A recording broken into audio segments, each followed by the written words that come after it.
Picture this scenario for a second. You just finished a super grueling workout. You're exhausted, you're sweating, and on your way out of the gym, you grab one of those trendy, wildly expensive little cartons of coconut water. Oh yeah, the premium stuff. Right, exactly. You Yeah. twist the cap off, you take a drink, and you probably don't think much about it. I mean, it's marketed everywhere as just this ultimate hydration tool, right? To most of us, it is just a sweet, slightly cloudy liquid that tastes vaguely tropical. It's essentially become nature's premium sports drink. We look at the label, we see the potassium and, the electrolytes, and that is usually where our curiosity stops. Mhm. We just treat it like a convenient product. But what if I told you that this exact liquid is carrying some of the most profound evolutionary secrets on the planet? Like, what if inside that little cardboard carton are powerful plant hormones that could theoretically dictate how eukaryotic cells age, or even how they fight off disease? Sounds like science fiction, It, honestly. it really does. Welcome to the Deep Dive Lab. Today we are digging into a massive stack of botanical research, genetic sequencing data, and biomedical studies to figure out the true story of the coconut. We're basically looking at what might be the ultimate biological detective story. I mean, we are talking about a heavy, bowling ball-sized seed that somehow managed to conquer the coastlines of the entire tropical world long before global shipping even existed. Right, and our mission today is to trace that incredible journey. We are going to explore how this plant survived ancient climate chaos, how its genetic code perfectly mirrors ancient human navigation maps, and what exactly is inside its water that makes it act like a physiological fountain of youth for baby palm trees. And, well, potentially for us too. Because while we've been casually drinking it after hot yoga, scientists have had to decode global evolutionary bottlenecks and isolate cellular growth hormones just to understand what a coconut actually is. So, to understand what's inside the coconut water, we really have to start by understanding how the coconut got to the beach in the first place. For decades, the origin of this plant was this hotly debated mystery in the scientific community. The central tension came from its geography, right? The distribution is just so vast that it completely baffled early taxonomists. Oh, absolutely. Hmm. You had one camp of scientists looking at the Americas, and they argued that the coconut must have originated in Central or South America because there are several related palm species native to those regions. Their logic was that the coconut was just like the one cousin that managed to spread out. Exactly. But then you had an equally fierce group of scientists arguing for an old world origin, somewhere around the Indian Ocean or Southeast Asia, based on the historical fossil record. So researchers are looking at this global footprint and just hitting a brick wall. They had to figure out if this giant seed floated across the oceans entirely on its own through natural drift, or if ancient humans actively carried it across the globe in boats. And what made this puzzle even more complicated was the shape of the coconuts themselves.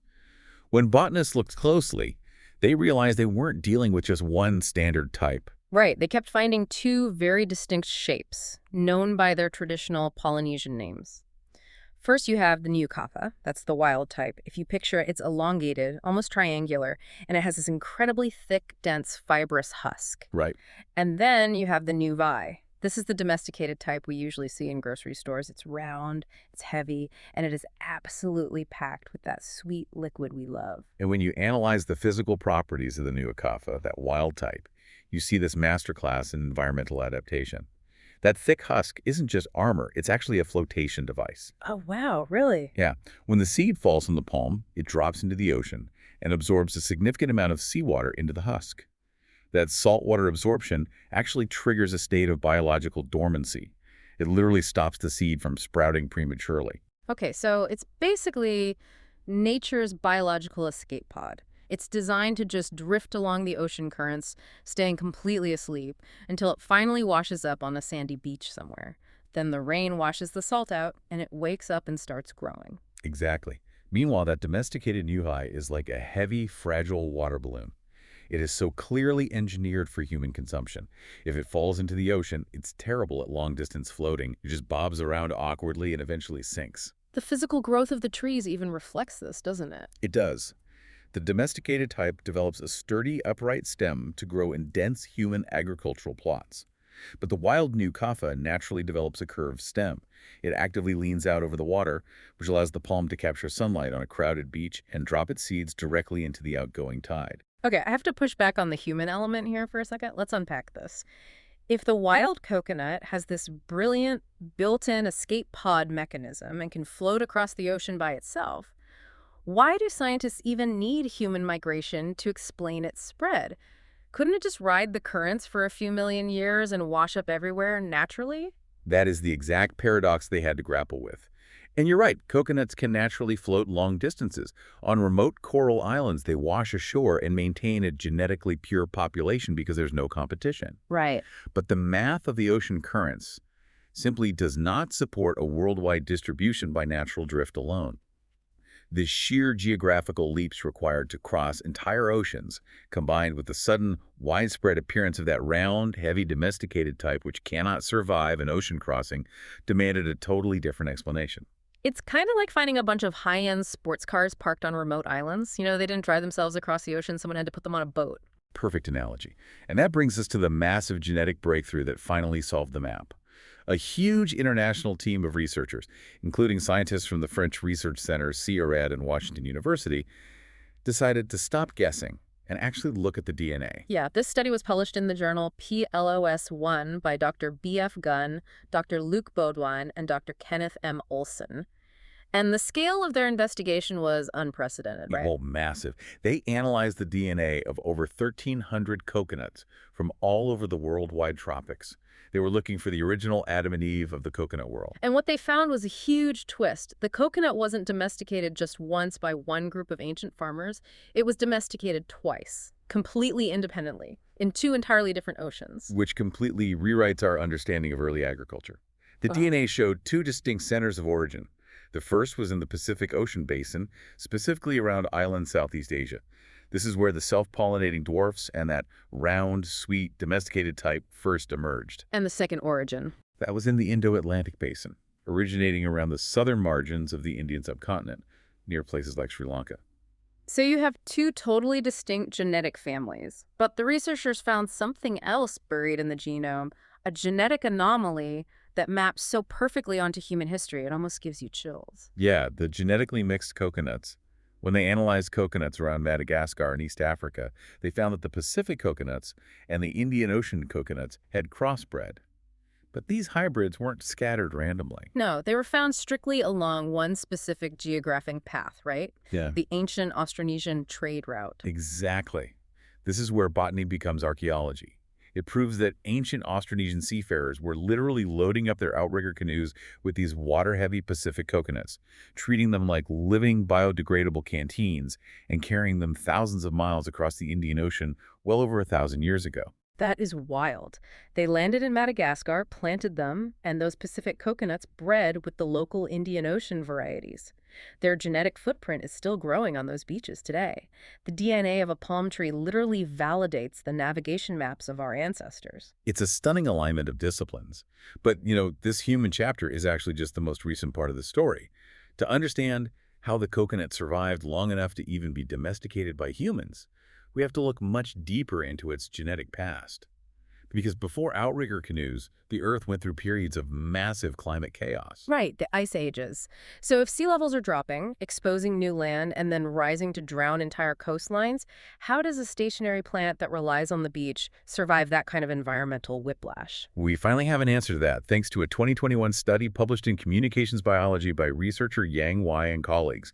They managed to map the coconut's massive genome, and they found evidence of a massive evolutionary stress response tied directly to Pleistocene glaciation. So during the ice ages, the extreme fluctuation in sea levels created severe population bottlenecks. Like most of them were wiped out. Right, and in response, the plant's genome underwent a massive invasion of transposable elements. I've heard these referred to as jumping genes. So rather than waiting for slow, gradual mutation, the coconut's DNA basically throws a Hail Mary pass. It actively reshuffles its own genetic deck to rapidly generate new physical traits and survive the chaos. That is a phenomenal way to visualize it. It's a rapid diversification strategy triggered by extreme stress. And it worked. It left the coconut with incredibly specialized survival mechanisms. For instance, the genomic mapping highlighted specific signaling pathways that make the coconut a facultative halophyte. A halophyte meaning a plant that tolerates salt, which is crucial because most plants will just die if you pour salt water on them. The salt pulls the water right out of their roots and dehydrates them. Exactly the opposite happens with the coconut. Instead of dehydrating, it actively manages the salt. It absorbs the sodium and pumps it into isolated vacuoles inside its cells so it doesn't interfere with the plant's metabolism. It can sit on a sun-baked, salty beach and thrive. But that raises the ultimate question, right? How does a seed sitting in barren sand feel the incredible energy required to grow an entire tree before it even has leaves to photosynthesize? And here is where we finally get to crack the coconut open. It is all about the liquid endosperm, the coconut water itself. The stuff we drink after the gym. Exactly. We are moving straight from evolutionary history into complex biochemistry.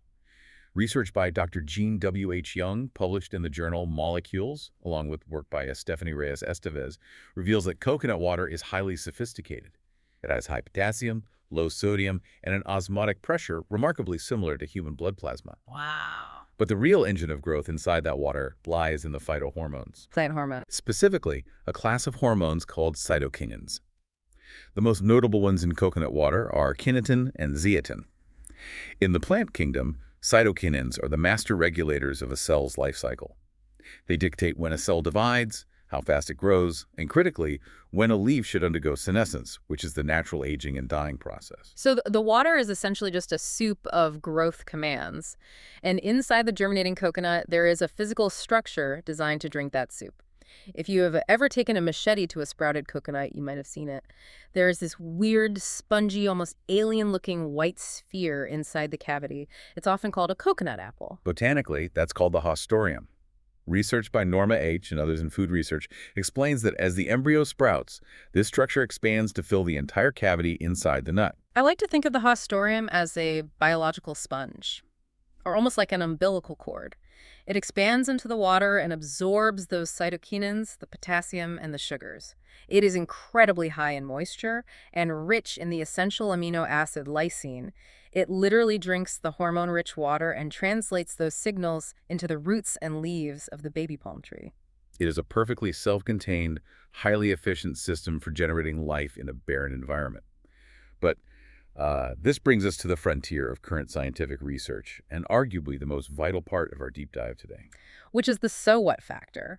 If you are listening to this right now, you are not a baby palm tree trying to sprout on a sandy beach. So why should you care about these cytokinins floating around in your post-workout drink? You should care, because the biological effects of these plant hormones do not appear to stop at the boundary of the plant kingdom. This is where the biomedical community is heavily invested right now. Cytokinins, specifically the kinetin found in coconut water, have been shown in laboratory settings to have profound, measurable effects on mammalian cells. Wait, when you say laboratory settings, you mean in vitro, right? Testing on human and animal cells in petri dishes, not full human trials yet. Correct. But the results in those in vitro studies are staggering. When kinetin is applied to mammalian cells, it exhibits powerful anti-aging and antioxidative properties. But most remarkably, it shows significant anti-cancer properties. In lab settings, kinetin has been observed actively targeting malignant cells and inducing apoptosis. Apoptosis is the cellular self-destruct button. Programmed cell death. Like in a healthy body, if a cell is damaged, it triggers its own apoptosis to protect the organism. But cancer is essentially a group of cells that refuse to die and just keep dividing. That's exactly it. Cancer evades the body's clearance system. But kinetin seems to interact with the signaling pathways of these malignant cells and essentially reinstalls the brakes, forcing the cancer cell to initiate that self-destruct sequence without causing massive inflammation to the surrounding healthy tissue. That is amazing. And researchers are seeing fascinating results beyond just the petri dish when they move into animal models, right? They've tested this on rats and Drosophila, the fruit flies. They have. In animal models, coconut water has demonstrated distinct cardioprotective properties. Studies show it can actively lower blood pressure in rats fed high-fructose diets.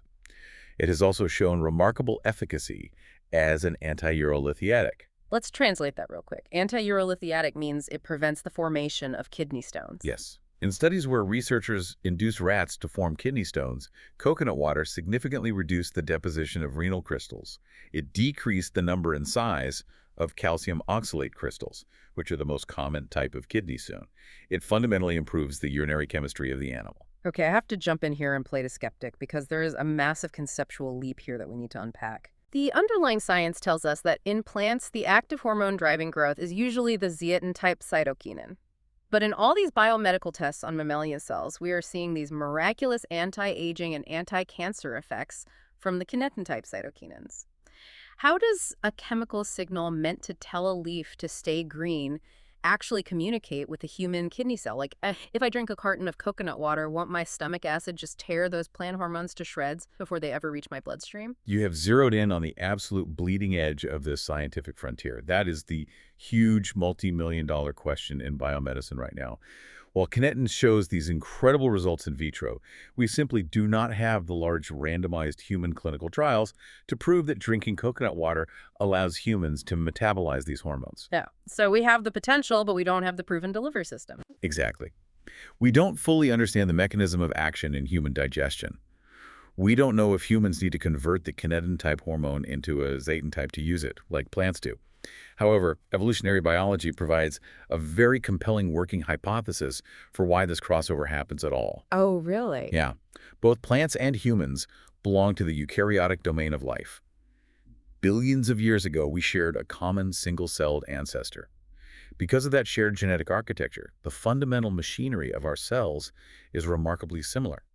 It is theoretically possible that mammalian cell receptors can still recognize and bind to these ancient plant signaling molecules. It is wild to think that a signaling molecule produced by a palm tree is essentially speaking this deeply buried ancient biological language that our own human cells still vaguely understand. It bridges the gap between kingdoms. And while human medicine is still working to clear those clinical trial hurdles, the agricultural world is not waiting around. They're already capitalizing on this. The discovery of coconut water's hormone profile has fundamentally changed modern agriculture. It's being utilized as a potent biostimulant and biofertilizer. Wait, farmers are literally watering their crops with coconut water. Essentially, yes, or using concentrated extracts. When applied to other crops, it increases the total pool of cytokinins in the soil, which makes the plant more tolerant to environmental stress and improves crop yield.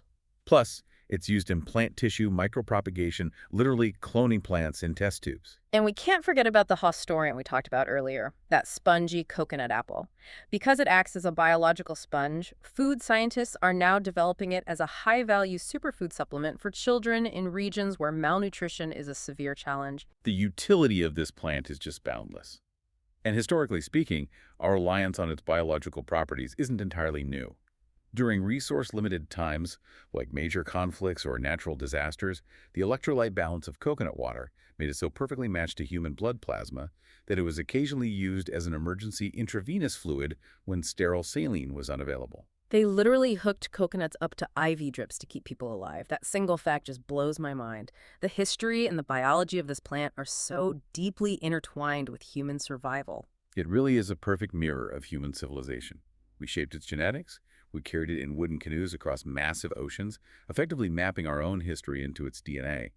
And now, its unique internal biology might shape the future of our medicine and agriculture. Which gives us so much to walk away with today. We've seen how the coconut is an absolute master of evolutionary survival, throwing genetic Hail Marys to survive the Ice Age. We've seen how its DNA is quite literally a living map of human exploration. And most incredibly, we've learned that the very water that evolved to feed a baby palm tree contains hormones that might hold the key to forcing cancer cells to self-destruct. It's a lot to process from a simple drink. It really makes you look at that overpriced post-workout beverage in a completely different light. And I want to leave you with a final thought to mull over today as you go about your week. If a plant hormone that was evolutionarily designed to grow palm leaves can potentially communicate with human DNA in a laboratory simply because we share an ancient microscopic ancestor, what other profound cellular secrets are quietly hiding in the everyday fruits and vegetables sitting on your kitchen counter right now? A fascinating question. Thank you for joining us on the Deep Dive Lab. Keep asking questions, keep wondering about the world around you, and we will catch you next time.